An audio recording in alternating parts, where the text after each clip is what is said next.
So day 2 of our Nashville mini break started with a hearty breakfast at the never closing Sun Diner.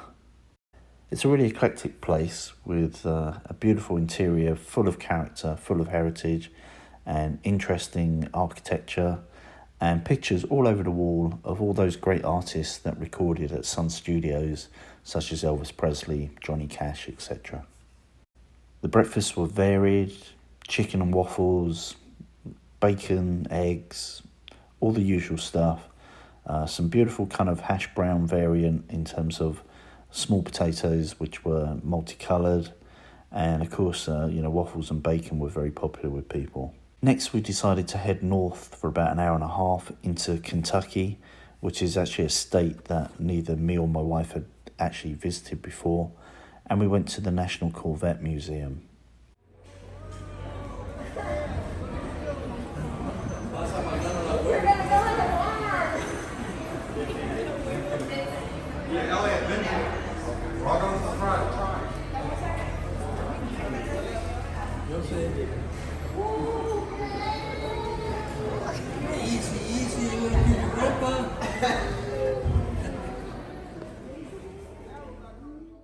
It's a pretty neat place, having the museum in Bowling Green, where customers can actually pick up their vehicle brand new from there as part of a customer collection process if they wish.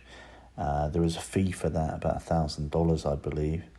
And also the museum itself is obviously really interesting in terms of the Corvette history. There were a number of customers picking up new cars on the day. This really dark red colour looks really good in person, far better than the pictures would suggest. The stunning blue colour also is a standout, and the customer looked really happy picking this up. They were being given the keys and a handover from a factory official. Another blue C8 Corvette being picked up, this time with the white speed stripes down the front. And probably my favourite, the very glossy, kind of almost Ferrari-esque like red colour with the black wheels. I just think that looked really good. I actually prefer the C8 without the rear wing, which I think is a bit angular, doesn't do it justice. And unlike the C7, I actually prefer the convertible for the C8 because the buttresses look so cool, and with the kind of satin roof options, it looks much more Ferrari-esque. One of the first things in the museum is chassis number 3, and it's quite interesting. They've kind of dissected that car in half so that you can still see the original exterior and interior, but also a very clear picture of the internals in terms of the engine and running gear. This one had a beautiful mouth organ-like mouth to it, and then there were some from the 50s. I really like this black one. You don't see so many period black Corvettes, and it just looked very cool with the white walls. However, this was probably my favourite colour. It was kind of very kind of champagne-y and just looked very, very classy, particularly with the interior which complemented it. The 60s were where the Corvette really shone for me. I think the early kind of 60s models really looked good. The museum is full of racing history. Here's a depiction of E. Pierce Marshall. Really nice racing car with the kind of bullet shape on top of it at the back there, which is pretty interesting for aerodynamics. I didn't much care for this kind of purple car, but the hood scoops in the teardrop shape do look really cool. This was a cool looking NASCAR, very broad, very muscular. The pictures don't do it justice, but the kind of bluey purple of this colour was really quite stunning on this car. Depending on what angle you were standing at and where the lighting was, it changed its hue quite dramatically and was very, very cool. Another race car, this time a 65 rear-engine Corvette. Very sleek, very cool, and I actually think that was a hell of a lot of fun to drive. Next up, a couple of specials, including this Reynolds aluminum model from 1972.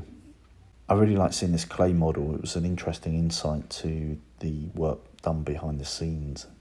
Of course, and then that begets the C8, of which the current waiting list is huge for. Next, a mid-80s Indy car, and this is a 2.5 litre engine, and very broad, very sleek, very kind of like McLaren F1-ish, I guess, in some ways. I really like this mural made up of small tiles with the license plates above it. Very cool. Now, the museum is famous because of a collapse, a sinkhole that occurred at the museum a few years ago. And actually, it went down about 50 feet or so. As you can see from this picture, you can actually stand on this and look down. It goes a long way. And it made, international news, in actual fact. And they had a great video depiction of it in a kind of fake rocky room.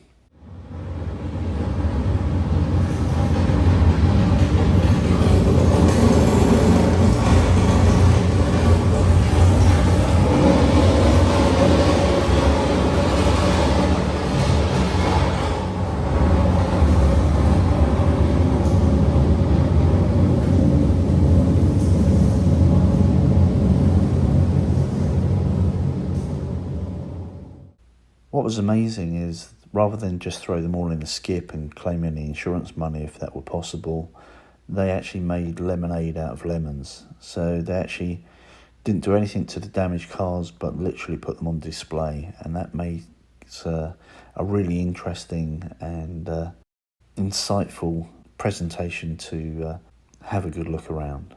Some of the cars were absolutely completely destroyed and utterly destroyed, and others were remarkably lightly damaged and quite unscathed. I like this picture depicting some of the key characters from Corvette's history around the walls, and I particularly like this gold and black model car. I always think that's such a winning combination colour scheme wise.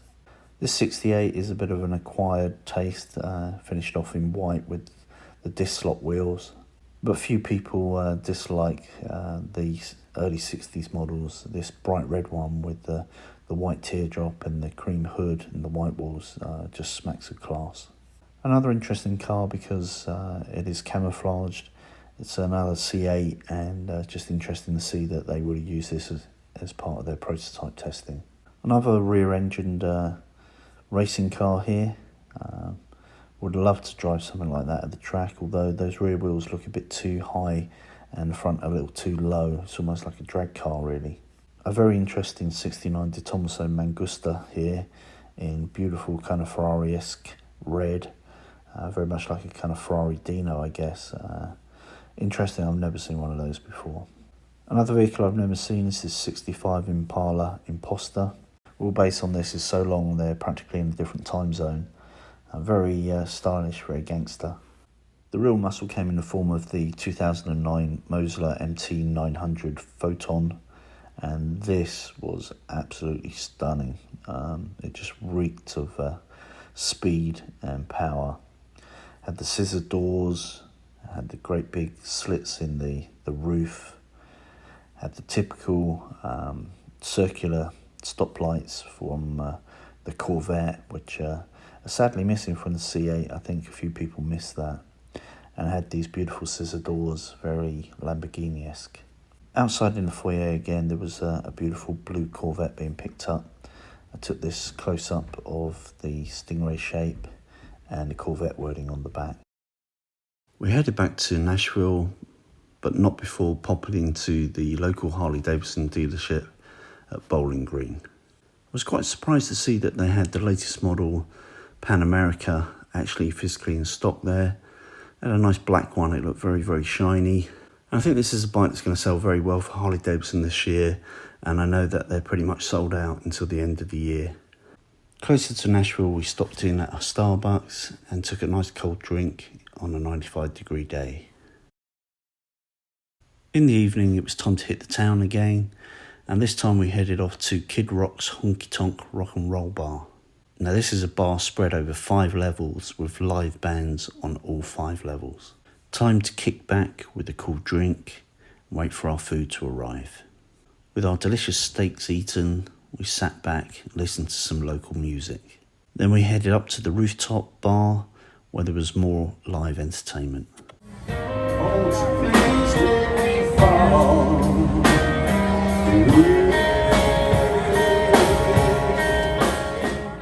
Then it was down to the ground floor bar where their badass American eagle is depicted on the wall. This is where all the best acts play, and this evening was no exception.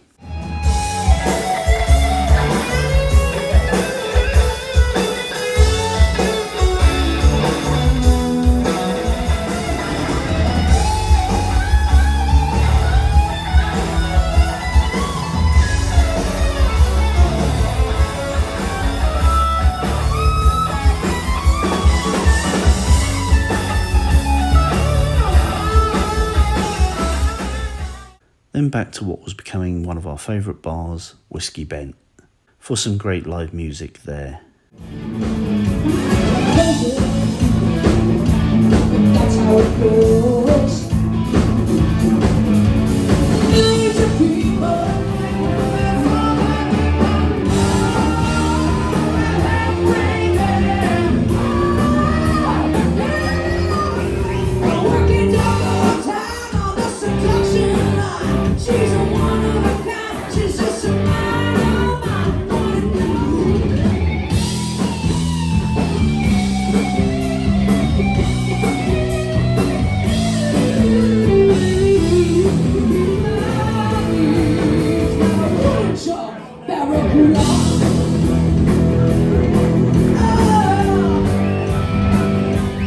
Well, what can I say? Another great day in both Kentucky and Nashville. I hope you'll join us for the third and final day of our mini adventure in Nashville. Hey you, if you want to become one of the Ride On people, don't forget to subscribe. Ride often, ride carefully, ride on.